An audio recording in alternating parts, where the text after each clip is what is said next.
A neutral country whose most valuable export suddenly became crucial to both sides of a world at war.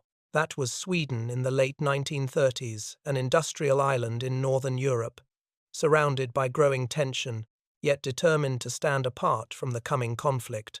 In 1938, the streets of Stockholm were still quiet, and the shipyards of Göteborg hummed with the steady rhythm of peacetime work. Factories ran on predictable schedules, and the idea of war disrupting the flow of trade felt distant.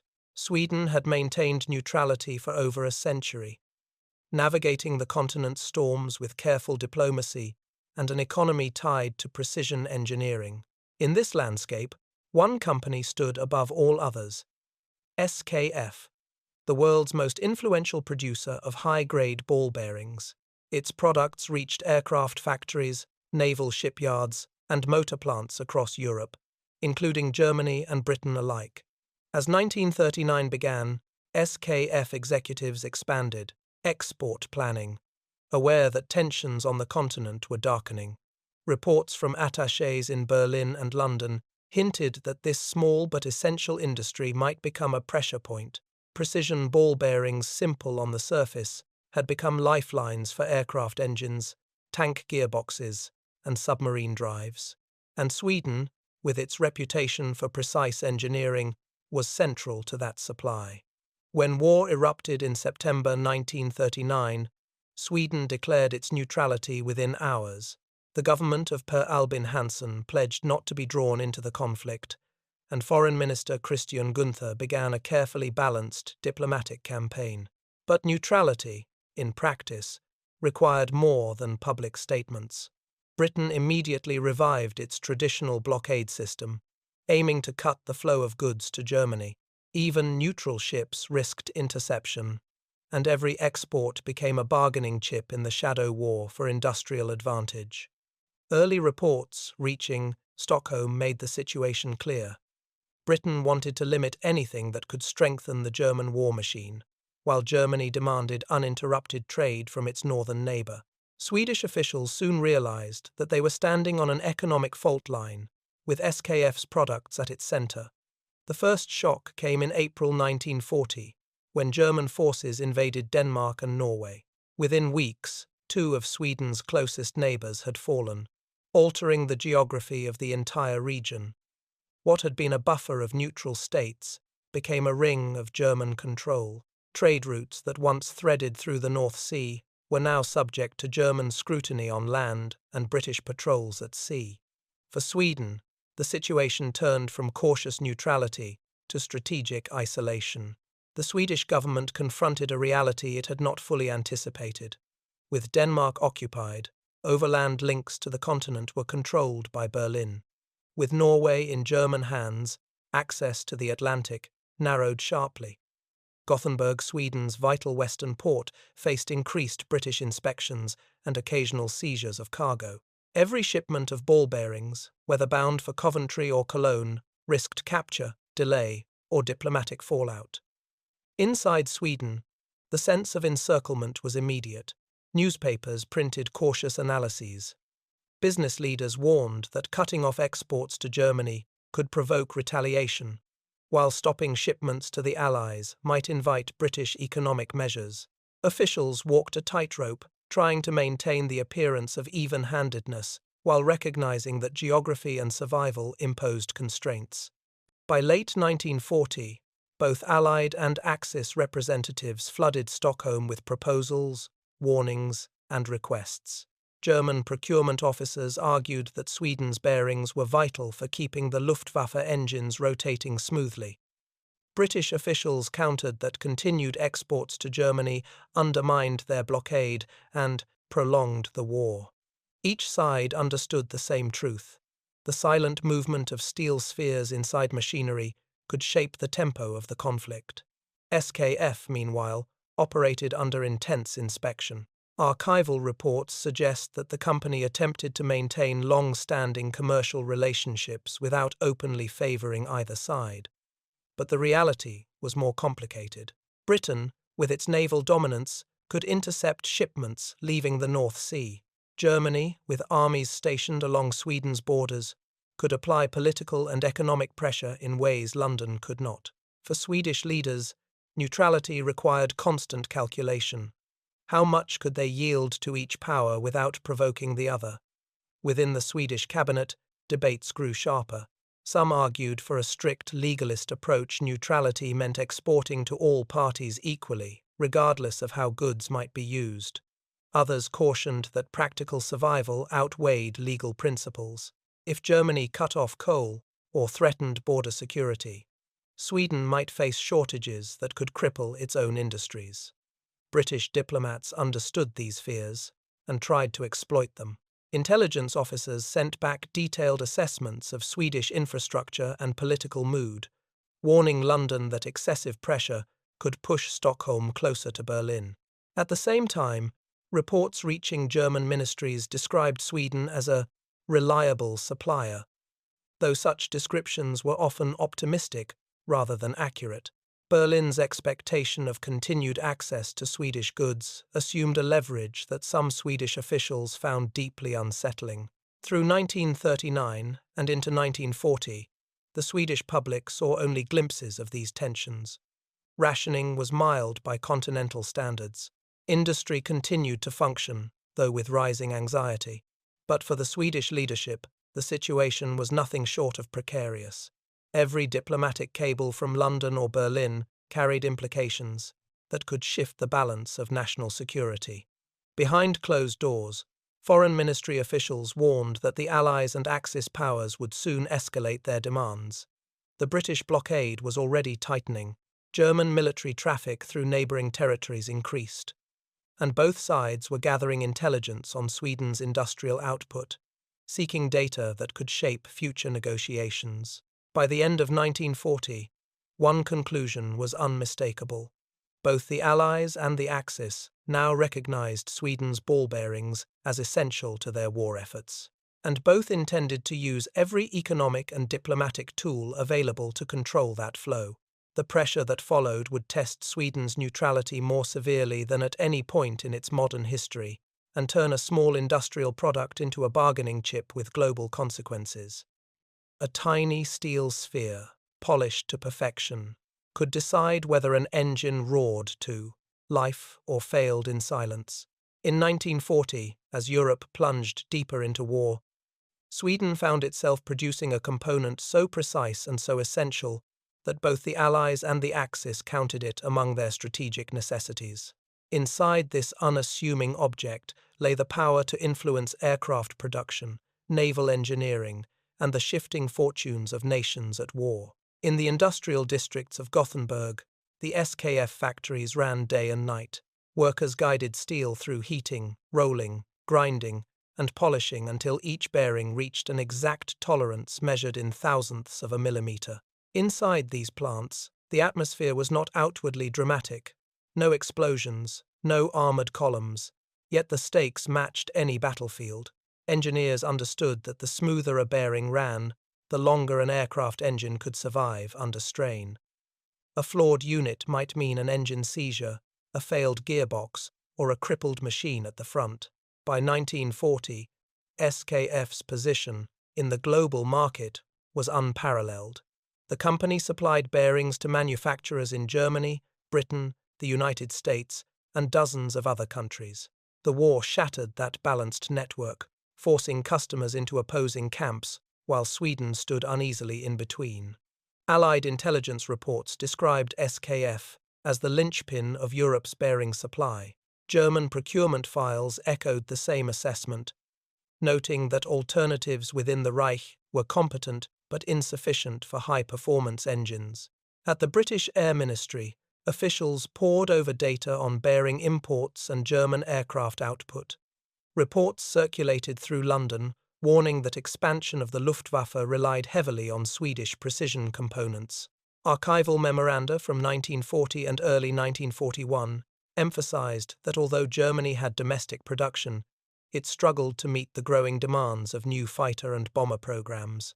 To British analysts, every crate leaving Gothenburg for the continent represented potential firepower aimed back at them.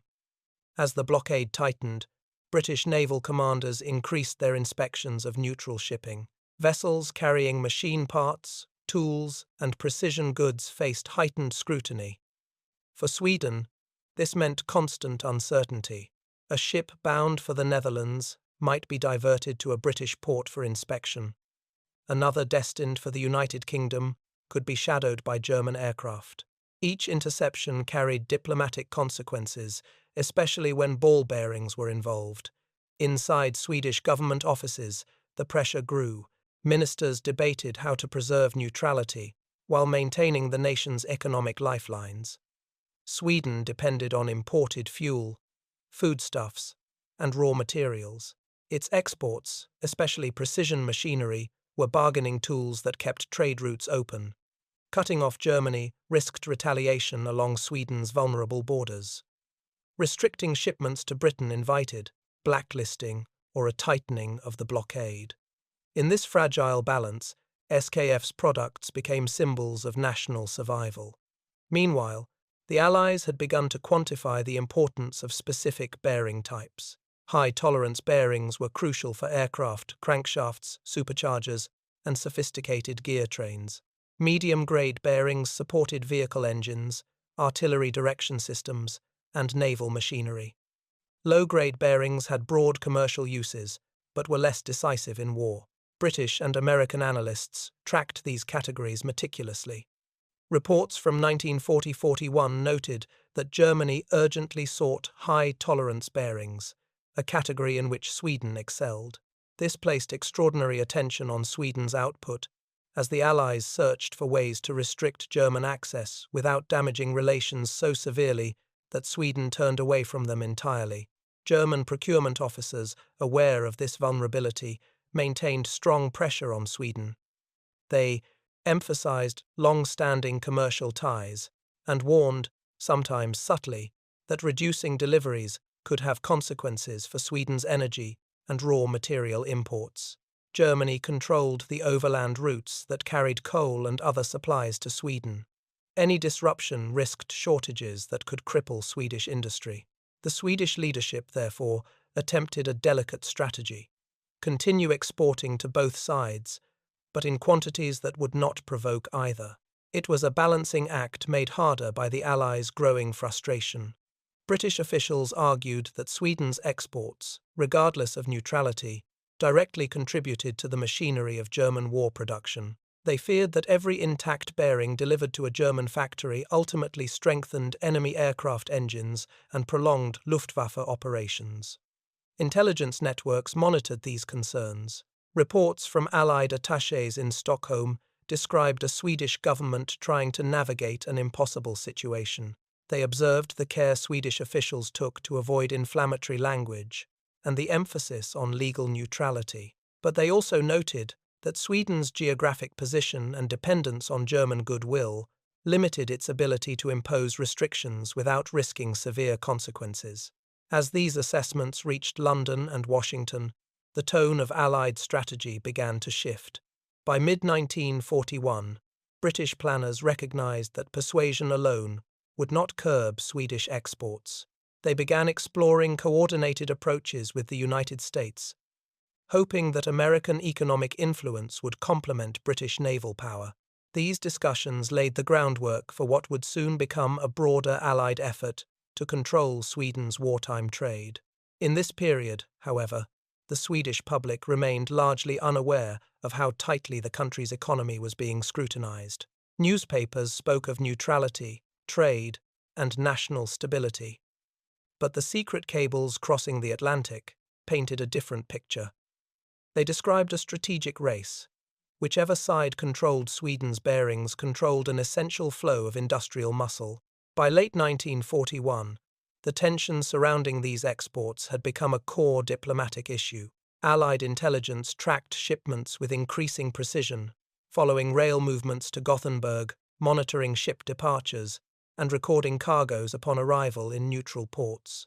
The Germans did much the same, anxious to secure their share of Swedish production.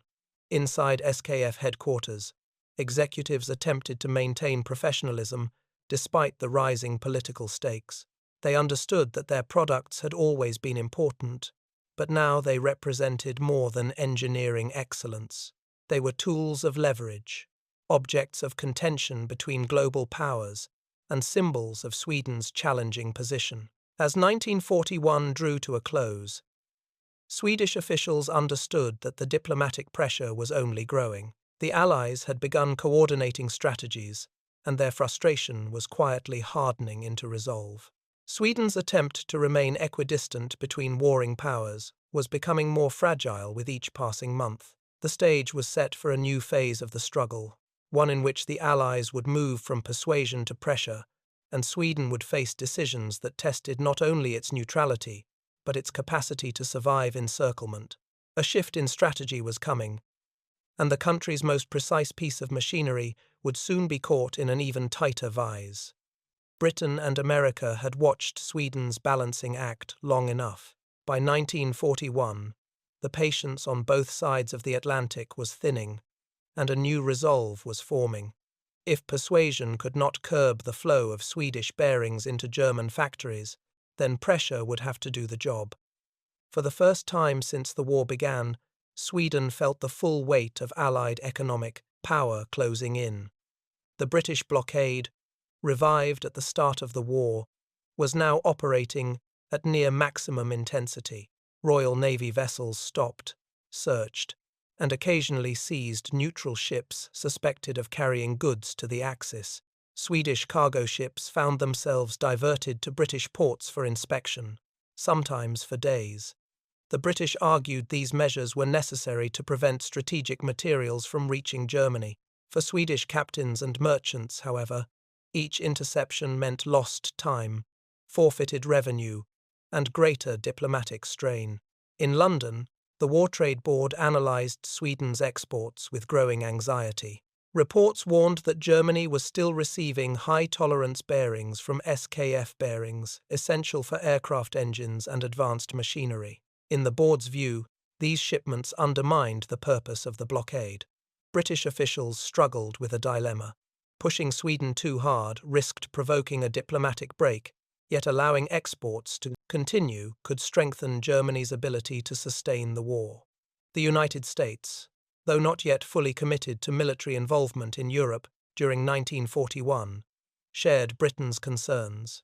American policymakers, led by Secretary of State Cordell Hull, began to examine how U.S. trade leverage could support British efforts. Washington recognized that Sweden depended heavily on imports from both Allied and Axis territories. This made the country vulnerable to supply restrictions. If Britain controlled the seas, the United States could influence access to industrial materials that Sweden needed to keep its factories running. When the U.S. formally entered the war in December 1941, the pressure intensified sharply.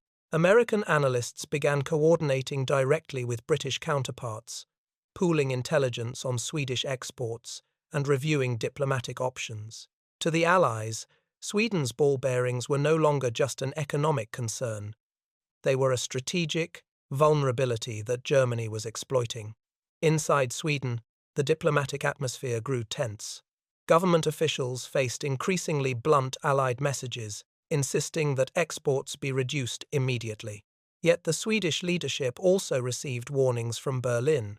German diplomats stressed that any significant reduction in Swedish trade would be interpreted as unfriendly and could threaten Sweden's access to coal, iron, and transportation corridors. In private meetings, Swedish ministers acknowledged the danger. Germany had armies stationed across Scandinavia.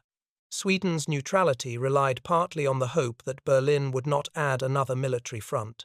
Early in 1942, the British moved beyond formal protests. They introduced tighter controls on shipping to Sweden, offering safe conduct arrangements only if Stockholm agreed to limit certain exports to Germany. This meant that Swedish goods destined for the Allies could pass through the blockade more smoothly. But those bound for the Axis faced greater obstacles. It was a calculated attempt to shape Swedish economic decisions without outright coercion. Some Swedish politicians viewed these measures as veiled ultimatums. Others saw them as inevitable realities in a war where neutral states had limited room to maneuver. But the public heard only fragments of these discussions. Newspapers reported occasional shipment delays, cautious statements from government ministers, and general calls for national resilience. The intricate diplomatic maneuvers remained largely hidden. As British pressure increased, the Americans added their voice. Hull's department issued formal warnings stating that the United States was gravely concerned about the continued flow of strategic materials to Germany. American officials hinted that certain trade privileges might be reconsidered if Sweden did not reduce its exports. At the same time, American industry began quietly exploring whether domestic production could eventually offset the loss of Swedish shipments, though analysts admitted this would take time. Within Sweden, the balancing act grew more precarious. Officials warned that reducing exports too quickly could trigger German retaliation. Memories of Norway's rapid occupation in 1940 remained fresh. The fear was not just invasion. Most historians now believe such a move was unlikely, but that Germany could cut off the coal and fuel Sweden needed to keep its industries functioning. In the cold winters of Scandinavia, such a move would have immediate and painful consequences. But in Allied capitals, frustration overshadowed sympathy. Reports from intelligence officers in Stockholm described trains carrying Swedish bearings across Denmark into Germany. Observers tracked tonnage, catalogued bearing grades, and estimated their impact on German aircraft production. London and Washington concluded that diplomatic persuasion alone would not achieve the reductions they needed. Throughout 1942, Sweden tried to maintain a delicate midpoint. It monitored export volumes, trimmed some deliveries, and resisted others. But these gestures did not satisfy Allied officials, who saw any continued flow to Germany as prolonging the war. Internal British documents warned that unless Sweden changed course, the blockade might have to be tightened further, even at the risk of damaging Anglo-Swedish relations. By late 1942, the situation approached a critical point. The Allies were preparing for major offensives across multiple fronts, and German aircraft production remained alarmingly resilient. Analysts in Washington and London examined factory outputs and could not ignore the role Swedish components played in keeping engines and gearboxes viable. Then, in a series of briefings circulated in early 1943, American officials identified what they believed to be one of Germany's strategic weaknesses: its dependence on Swedish high-tolerance bearings. If those supplies could be curtailed either through diplomacy or other means, the Allies might reduce German aircraft production more effectively than through direct attacks alone. This conclusion marked a turning point. No longer was the issue merely diplomatic discomfort. Swedish ball bearings now appeared central to Allied calculations about how to weaken Germany's capacity to fight. As these assessments reached the highest levels of government, the Allied approach hardened. What had begun as a mixture of persuasion and limited pressure was about to transform into something far more coordinated and far more forceful. Sweden, still surrounded, still vulnerable, was about to become the centerpiece of an urgent Allied effort to control the machinery behind the war. One intelligence briefing, delivered in the early months of 1943, sent a ripple of alarm through Washington. Analysts warned that German aircraft production was surviving Allied bombing more effectively than anticipated, and one reason, they argued, lay far to the north. In the precision workshops of neutral Sweden, the United States and Britain had long known that Germany relied on Swedish bearings. But now, the issue had become urgent. In the language of one War Department report, Germany's access to high-tolerance ball bearings of Swedish origin threatened to prolong the air war. By 1943, the Allies were preparing a strategic gamble, the bombing of German industry on a scale intended to cripple the machinery of war. A centerpiece of this plan was the attack on the German bearing complex at Schweinffort. Allied planners believed that destroying these factories would disrupt aircraft engine production, gearbox systems, and other critical machinery. Yet, the intelligence briefings carried an uncomfortable caveat: if Germany could replace destroyed stock with Swedish imports, the impact of the bombing might be blunted. Across London, similar anxieties surfaced. The British Air Ministry and Ministry of Economic Warfare exchanged memoranda questioning whether the Schweinffort plan alone could achieve its objectives. Some argued that without restricting Sweden's exports, the bombing would fail to produce the decisive effect British leaders hoped for. It was a rare moment where the industrial fate of a neutral nation seemed tightly linked to the success of a major military operation. The first Schweinffort raid, carried out in August 1943, produced heavy Allied losses. American bomber crews confronted fierce German air defenses, and many aircraft failed to return. The damage inflicted on German factories was significant, but far from crippling. After the raid, German production reports revealed rapid recovery efforts. Replacement machinery was being installed. New shipments of bearings were arriving. Repairs were underway sooner than anticipated. Allied analysts studying these reports raised the same question. How was Germany absorbing the damage so quickly? The answer led once more to Sweden. Trains carrying high-grade SKF bearings still crossed Danish territory and reached German plants. Some shipments travelled overland. Others moved via the Baltic Sea under German control. Sweden had not dramatically reduced exports, and while total volumes fluctuated, German access remained substantial enough to concern the Allies. For planners in Washington and London, the conclusion was unavoidable economic pressure on Sweden had to escalate. In Sweden, news of the Schweinffort raid reached the government with growing apprehension. Officials understood that the raid's outcome would sharpen Allied demands. Swedish diplomats received indications that both Britain and the United States expected immediate action to reduce exports. Yet the Swedish cabinet still faced the same core problem. Limiting exports risked German anger, and Germany controlled the transport corridors that Sweden needed for coal and other imports.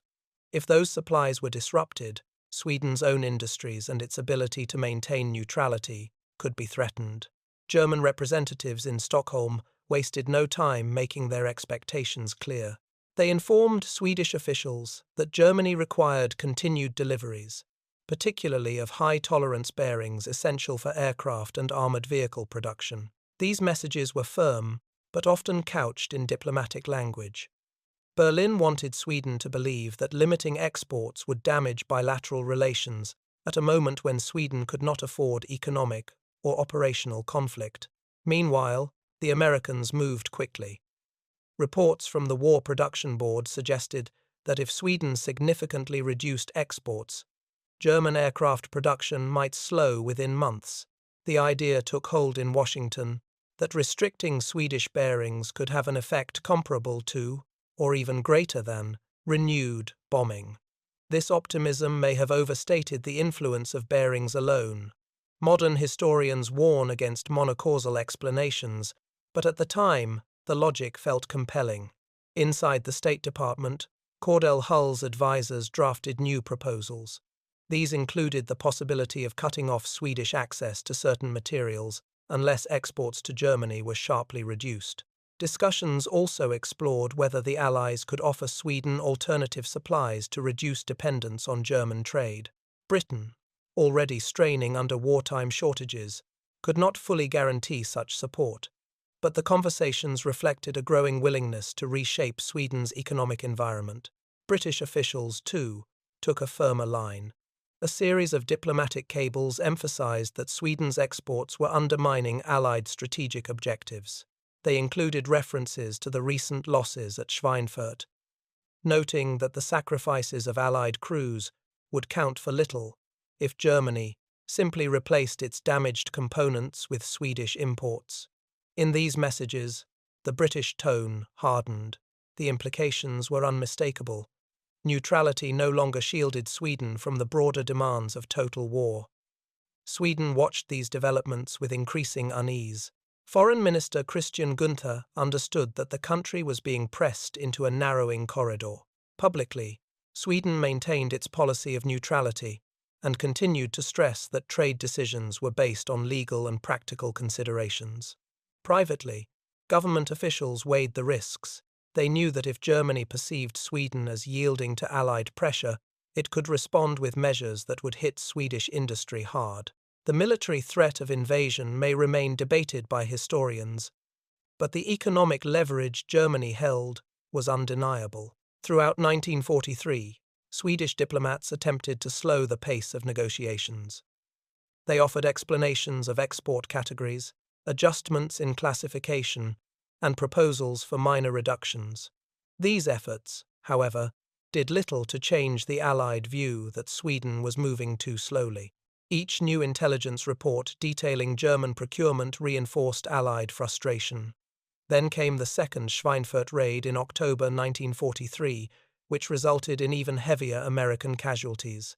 Although damage to German facilities was severe, the cost in aircraft and crews shocked Allied leaders.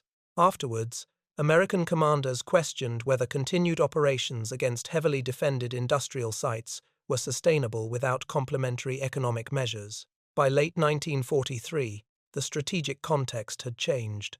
Germany was still fighting hard. Sweden remained neutral, but the tolerance of the Allies for its trade practices had reached its limit. A shift in Allied policy was now inevitable, and preparations began for a coordinated ultimatum. For Sweden, the coming months promised difficult choices. The encirclement of 1940 had been geographic. The pressure of 1943 was economic, diplomatic, and in its own way just as threatening. The time for carefully balanced trade was drawing to an end. What came next would test Sweden's neutrality in a way the country had not yet experienced. The Allies were preparing to present demands Sweden could not safely ignore, setting the stage for a confrontation that would reshape Sweden's wartime posture.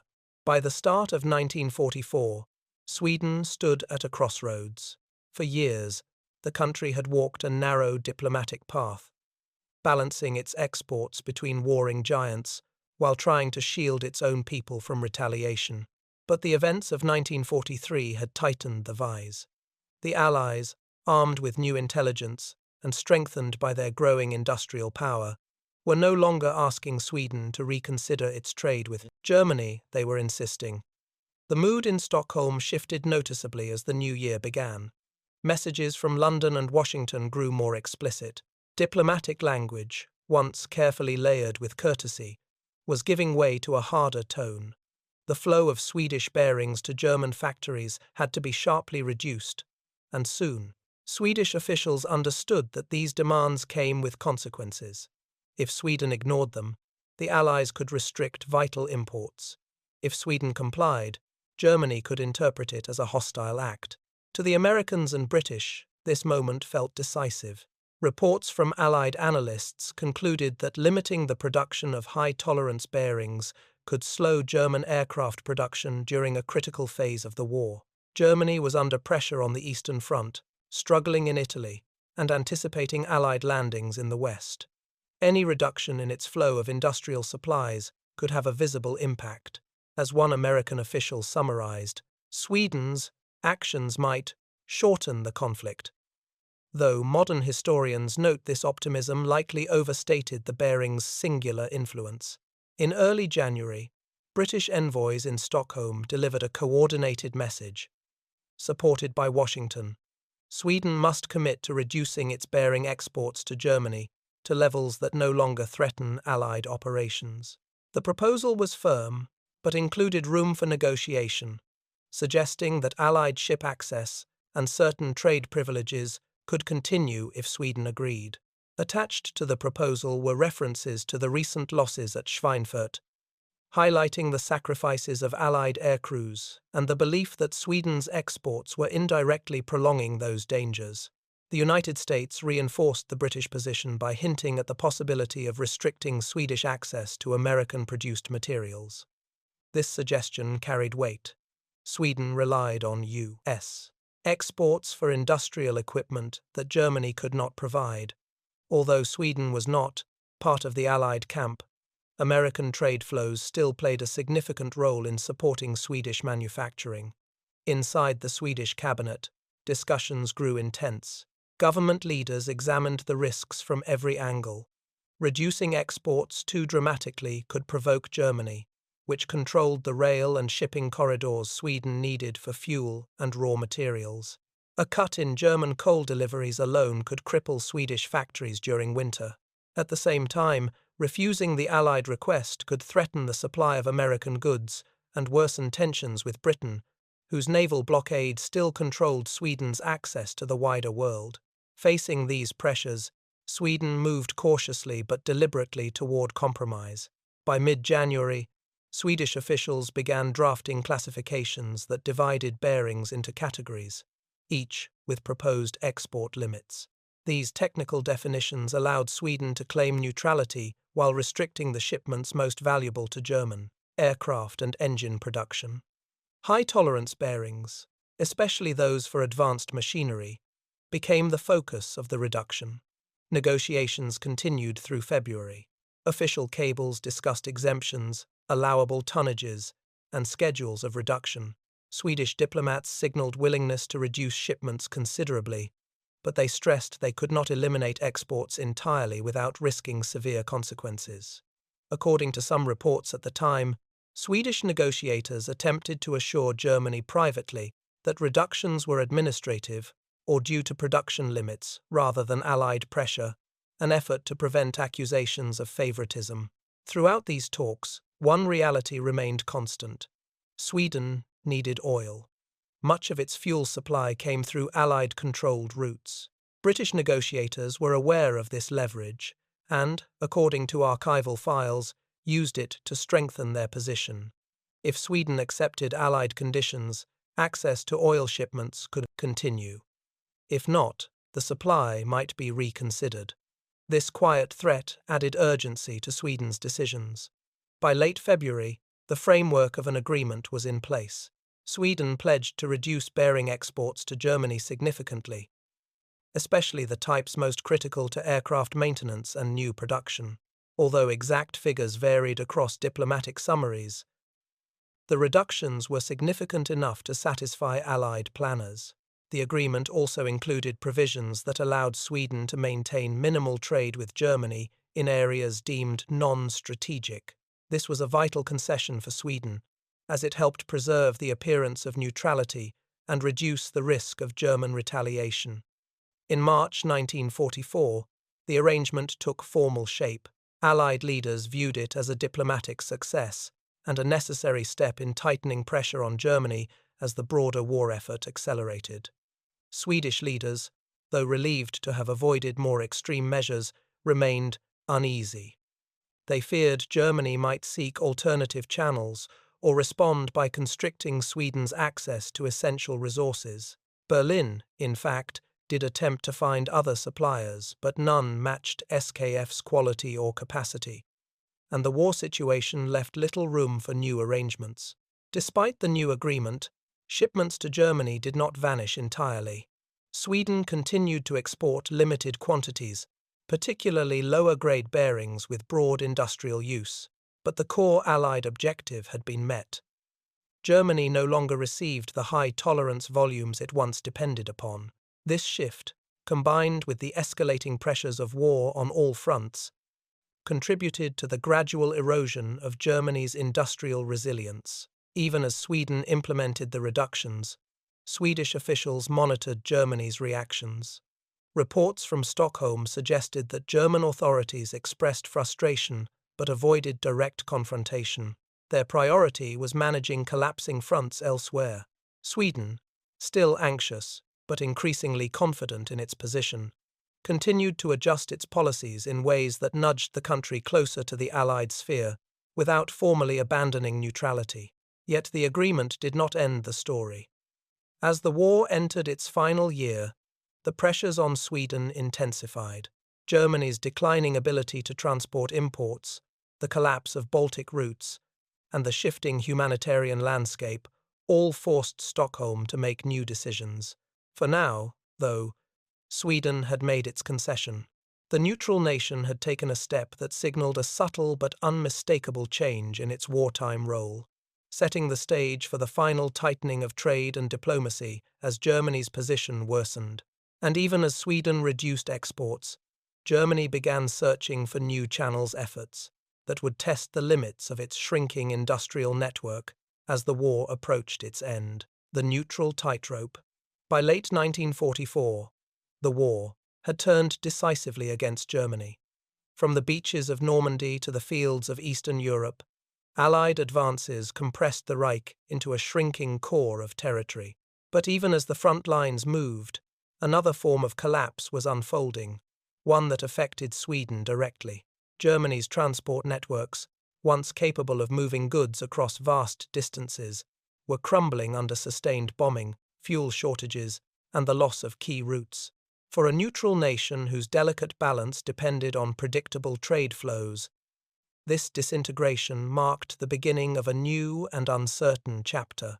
In Stockholm, officials followed reports of Germany's worsening situation with a mixture of relief and anxiety. The Allied offensives meant that the pressure to maintain exports to Germany was weakening, yet a cornered Germany, desperate to sustain its war machine, could still impose consequences on its neighbours. Swedish neutrality had survived through careful diplomacy. But now, the region's shifting dynamics brought fresh risks. The collapse of Baltic transport was one of the clearest signs of Germany's decline.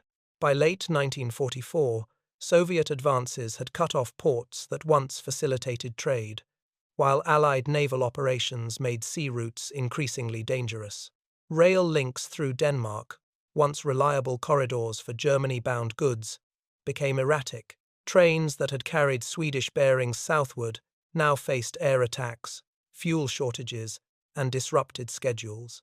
Archival summaries from the period describe a transport crisis, with bottlenecks so severe that even priority military shipments struggled to reach their destinations. Within Sweden, the government saw an opportunity to adjust its policies.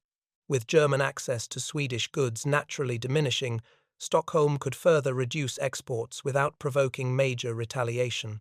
This shift did not occur all at once. It unfolded gradually, as Sweden assessed developments on the battlefield and in diplomatic circles. Each reduction was designed to appear consistent with neutrality while quietly aligning with the direction of Allied influence. At the same time, Sweden began engaging more openly in humanitarian efforts that signaled a subtle but important tilt. As refugees moved across Scandinavia and the situation in neighbouring territories grew dire, Sweden allowed various rescue operations to pass through its borders. These efforts did not violate neutrality, but they indicated the country's growing awareness of the war's moral dimensions and of the future political landscape forming beyond the conflict. This period also saw Sweden's internal debates sharpen. Cabinet discussions, recorded in contemporary accounts, reveal an anxiety that Germany might interpret shifting policies as an unfriendly act. Memories of 1940 lingered. While modern historians question whether Germany ever planned an invasion of Sweden, Swedish leaders could not take chances. A weakening Germany might be unpredictable. A desperate one could still lash out economically or militarily. Meanwhile, the Allies continued to monitor Sweden's actions closely. British and American intelligence officers tracked the diminishing volumes of bearings reaching German factories and assessed how much of this reduction came from Swedish policy versus German logistical collapse. Reports noted that despite Sweden's formal neutrality, the practical reality by late 1944 was that Sweden's economic connections to Germany were crashing beyond repair. Yet, even as exports declined, the Allies maintained diplomatic pressure. They sought assurances that Sweden would not reverse course or allow Germany to exploit any remaining commercial loopholes. Some Allied officials pushed for a complete embargo. Others argued that Sweden had already moved far enough, and that further demands risked unnecessarily damaging post-war relations.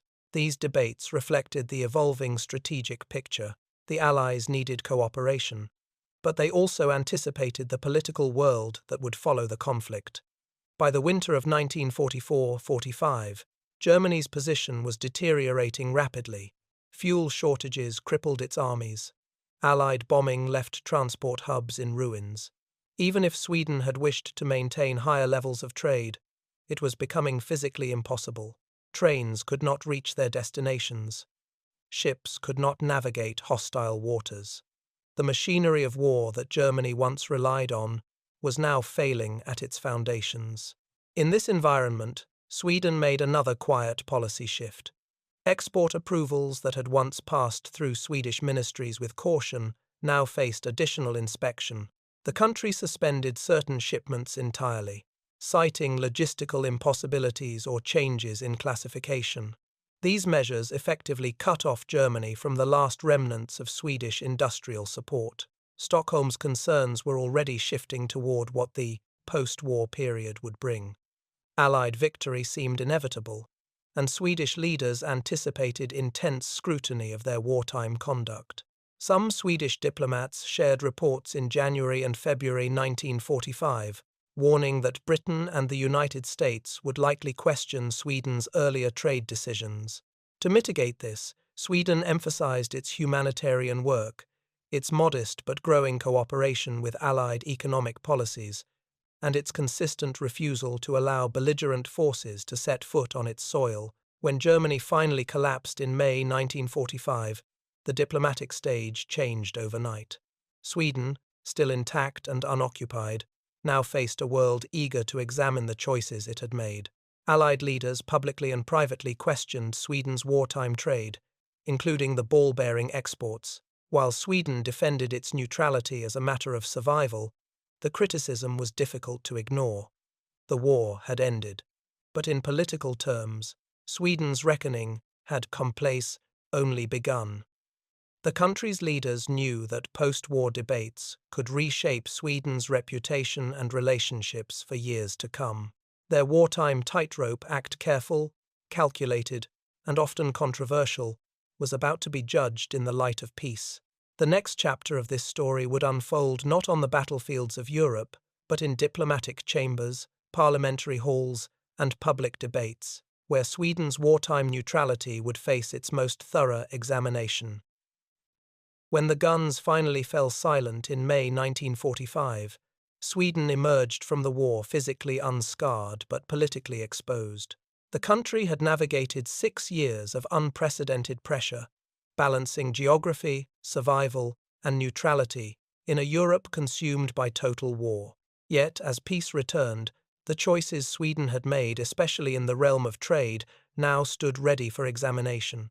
Ball bearings, those polished spheres of steel that once sat quietly inside engines, had become symbols in a wider debate about morality, necessity, and the limits of neutrality. In the months following the German surrender, Allied officials began reviewing the economic relationships neutral states had maintained during the conflict. Sweden was among the most scrutinized.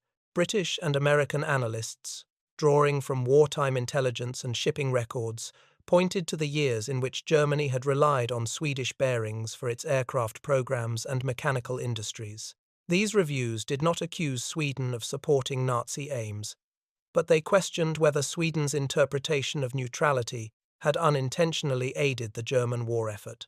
Inside Sweden, the government prepared its responses. Ministers emphasized that neutrality had not been a luxury, it had been a survival strategy. With German forces occupying Denmark and Norway, Sweden had faced dangers far greater than those captured in diplomatic documents. Restricting exports too quickly could have risked fuel shortages, economic collapse, or even retaliation from a powerful neighbor. In this context, Swedish officials argued that the country had acted within the boundaries of international law while making gradual shifts as circumstances allowed. The Allied criticism, while pointed, varied in tone. Some American officials acknowledged Sweden's constraints and the gradual reductions it had implemented during the war. British voices were more mixed. Certain departments looked back on the ball-bearing negotiations with frustration, believing Sweden could have done more, sooner. Others adopted a more pragmatic stance, noting that Sweden's industrial stability had been useful for post-war reconstruction and humanitarian efforts. By late 1945, public discussion within Sweden expanded. Newspapers debated the legacy of wartime trade, reflecting a society eager to define its own narrative. Some commentators defended the government's decisions, arguing that neutrality had prevented occupation and preserved Swedish independence. Others, with the benefit of hindsight, asked whether survival had come at too high a diplomatic cost. The debate was not hostile but reflective, a search for meaning in choices made under pressure. As political life settled into post-war routines, the Swedish economy quickly found its footing. SKF, the industrial giant whose bearings had sat at the center of wartime diplomacy, reintegrated into a global market, no longer divided by blockade and interception. Its products flowed into peaceful industries: automobiles, manufacturing equipment, civilian machinery. The shadow of wartime exports lingered, but the company's role in rebuilding Europe's industrial base was undeniable. Meanwhile, Swedish policymakers began adjusting the country's approach to neutrality. The lessons of the war had revealed its vulnerabilities. Neutrality could not be maintained by declarations alone. It required strategic preparation, diversified trade routes, and a clearer understanding of how global powers interpreted economic relationships. These insights shaped new policies in the late 1940s, as Sweden reassessed its diplomatic posture in an increasingly divided world. The emerging Cold War added further complexity. With tensions rising between East and West, Sweden once again stood between rival powers, though with more time and more experience to consider its position. The debates from the late 1940s about wartime bearings, neutrality, and international responsibility influenced how Sweden approached these new pressures. Policymakers recognized that neutrality had limits but also value.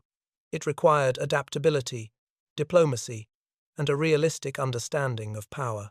Across Europe, memories of neutrality during the war were discussed in academic and diplomatic circles. Sweden's role, often misunderstood, became the subject of research and re-evaluation. Scholars noted the country's humanitarian contributions, including aid to refugees and medical missions late in the war. Others examined Sweden's complex economic ties with Germany and the Allies, emphasizing that neutrality in total war was never simple, clean, or without compromise. In time, the debates softened. Nations focused on reconstruction, new alliances, and preventing future conflicts. Sweden, with its industries intact and its political institutions strong, played a role in supporting European recovery. Its wartime choices remained topics of study, but they gradually shifted from political controversies to historical questions. What endured, however, was a broader lesson. Neutrality in a global conflict is not isolation. It is a form of navigation, one that requires constant recalculation, difficult compromises, and an understanding that even the smallest industrial product can become entangled in the most significant geopolitical struggles. For Sweden, the war had been a test of its principles and its survival instincts. It had sought to remain outside the conflict, yet the pressures of both Axis and Allies had reached into its factories, its trade routes, and its diplomatic chambers. And through these pressures, a single component, polished steel, small enough to hold in one's palm, revealed how deeply interconnected a neutral nation could be with the machinery of war. As the world rebuilt and as new tensions replaced old ones, Sweden carried forward the memory of a difficult balancing act. The debates over its wartime bearings did not define the nation. Still, they illuminated a truth that would echo into the Cold War and beyond. In a world shaped by power, neutrality itself is a form of negotiation. And in the story of Sweden's wartime diplomacy, that negotiation had never been more visible than in the quiet turn of a bearing inside an engine, reflecting the fragility and the necessity of neutrality in a world at war. If this chapter of wartime captivated you, stay with us as we uncover more hidden struggles behind the front lines. Like, comment, and subscribe to continue exploring the untold stories that shaped the world.